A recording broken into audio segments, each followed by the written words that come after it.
Тук ще има и моя шоп, защото до сега най-известният е Кико, защото той продава мечове. Такива брони, аз съм си взел меча от него. И тук има и различни портали. Сега едно, вижте, той е към Нидъра, той е към Енда, той не знам на къде, той е към Survival World, пък той е към PvP 2 и PvP 1, към даде, а пък то портал пише, че не работи и аз не знам до къде води. И сигурно, щом тук е вечер и там трябва да е. И това е интересното, че може да се тегля кеш. И ще видим колко мония имам. Пак имам нещо. 6-тинкинта. 60.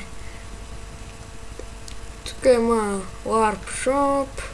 Купуваш, продаваш. Някакъв пич, кой се купува диамантчета. Сега ще отидем до хомето, да видим какво става. Крава имаме. Това момиче още не се е махнал, бе. Някой да го махни. Аз си предлагах преват на жудо. Какво ми предлага?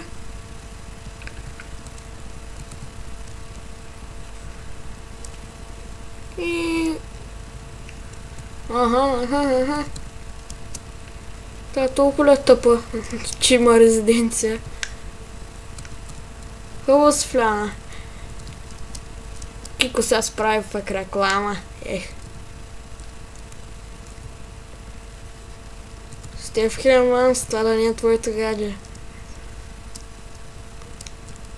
Да, той не е близко дискусията, да. Аз па. Не се нагласайте на моето легло. Това си е моето, гледайте на стенто.